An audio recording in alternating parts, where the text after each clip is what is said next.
Hey guys, Jim Wen here. And in this video here, I am going to cover the top things that you can do when selling your home to bring the most value. Now, you're going to ask the question, well, why am I able to provide that information for you? The reason why I'm able to provide that information for you is, one, I've been in the business for 19 years, so I've sold a lot of homes, and on top of that, I recently, obviously I flip properties as well, but I recently documented exactly the work that I actually did. So I didn't outsource the work, I actually did the work myself. So I'll have a video series, and that's gonna be coming out here shortly as well, but it's a lot of things that I did to the property, and I'm splitting them up. And the reason for me doing this is, I understand that, you can be busy, but at a minimum, I feel that anything that you want to make sure that you at least know what work is involved when you're hiring somebody. So that way you at least have an idea if they're doing the job wrong or right. You know what I'm saying? So, you at least want to have an idea cost-wise, and, if they do the job, you're paying for a service and it's being done properly. What I come to find out is, the contractors that I hire, they a lot of times do a lot of shortcuts. So that's the reason why I actually went that extra mile and documented and did the work myself. Okay, so let's get into the top things that I would do when selling a house. Landscape obviously is number one. You can buy mulch in bulk. The city, check with your city. A lot of times your city will have it sold in bulk. There's also landscape companies that they sell rocks, mulch, and all different various stones and things like that. So you want to check out different ones.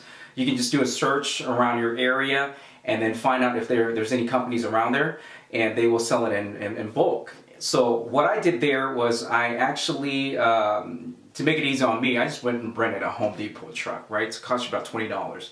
I went and picked up mulch, and I also went and picked up the backyard it was completely dirt. So basically I went and picked up grass, and I had 2 pallets of grass, and I also filled the backyard up with that too. So in the event, if you guys do have areas that it's very patchy or it does not have grass, it's really not as expensive as you think to get those things done. I did a whole entire backyard. I believe I spent $200 just to pick up some grass. And obviously they sell them in pallets. You want to make your measurements, and then you'll just lay them down. So just go pick up the sod. There's various different companies around that will sell you sod. Some are, some that you can go pick up, some they will even deliver. So it's really going to be depending on you on what you want to do there. Okay. So landscape obviously is number one.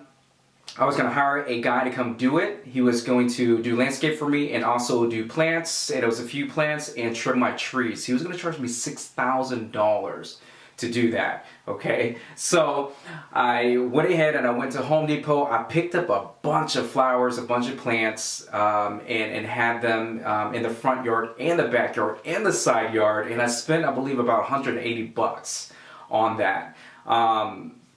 I also, obviously I needed some help too, so I hired 2 guys to come help me, put everything down, and help me out with the landscape and help me with the clean out of everything on the outside. So you may need some help, but they also, what you want to do is itemize everything so they can help you with everything else as well. So if you need additional help with other different things, they can help you out with that as well, so that way you can make their time useful if you do hire help. If it's your house, this house that I was working on, it was an investment property, so I was in a time crunch, so I needed help and I wanted to get done quickly. So with you, if you're selling your home, then you can take your time, so it's not a big deal. You're not going to need to hire any help. You can just slowly work on it if you're not in a time crunch. Okay, so landscape's number one.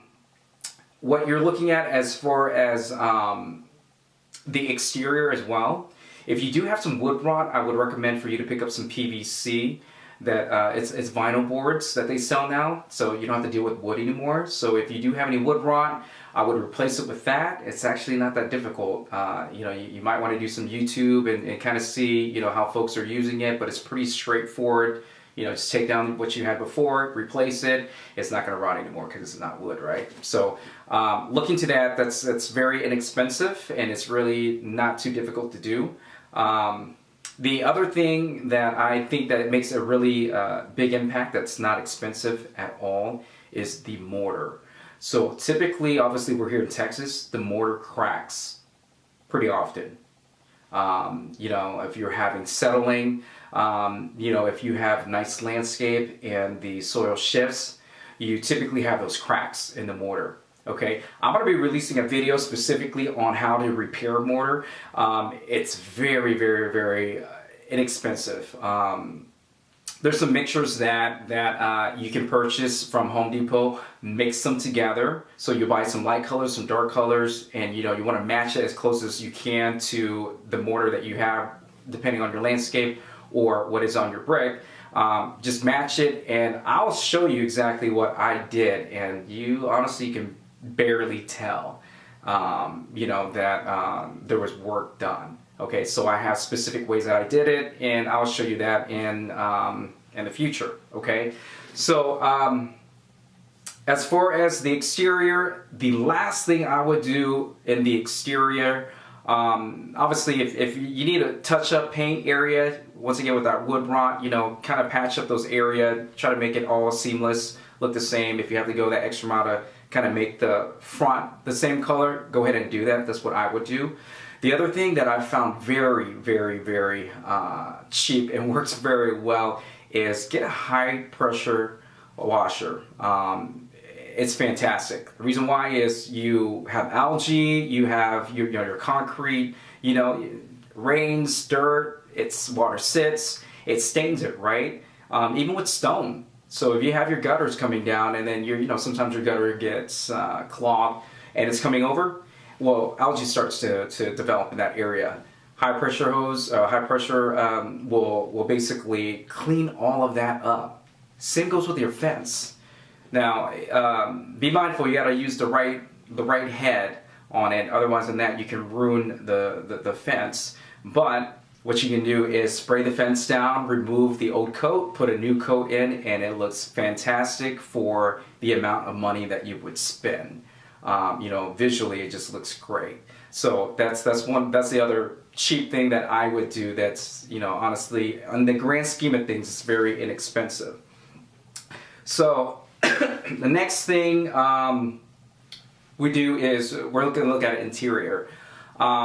Interior, typically I would do a fresh coat of paint. That's my opinion. You want to neutralize everything out. So if you have pink colors, if you have dark colors, whatever the case is, I would neutralize it out and get a neutral color.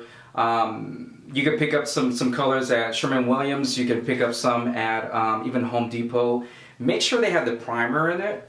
If it's mixed together, it's just going to make it easier for you to roll the paint, and you just won't have to roll it often. Typically, you'll probably need to roll it max twice, but it's not that complicated. If you got kids, they can help out and help you out with that. Along with that, I would probably do the baseboards as well. If you're along doing it, go ahead and do the baseboards. The other thing I would do is light fixtures and fans. Grand scheme of things are not that expensive to get those things done. Typically the cost to purchase a newer one, you're looking at a decent one. I mean, if you can get them on sale, it's like $100 to $140. Obviously the living room, you want to get something a little bit nicer, but your second, third, fourth, you can get something fairly decent. If it is old, then you got your new LED type of fans as well. So that's one thing that I would do, that I feel that's, in the grand scheme of things, it's not that expensive to get those things done.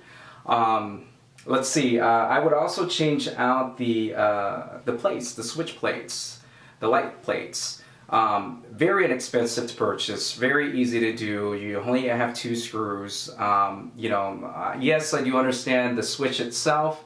I personally changed them out because you just have a negative and positive, unscrew it, put it back on. Obviously make sure the breaker's off, and then, you know, you can have that replaced. Visually in the main areas, if you change them out, visually just to look better, you know what I'm saying? That's what I would do. So I'm looking at it at, it's inexpensive, but it may take a little bit of time, some of the things that I'm mentioning, okay? The countertops, that is a more expensive thing. I have a guy, so if you guys need, you know, assistance in that, I do offer that, my guys that I work with, to my clients. So countertops is another thing that you may want to upgrade. It's really depending on you. Granite countertops is kind of pretty common to put in. So I have a guy that'd be able to he's really good, and he's really quick, and he's very, very affordable. So if that's something that you want to look into, because along with that, you want to do the backsplash. Now keep in mind, our home values have gone up.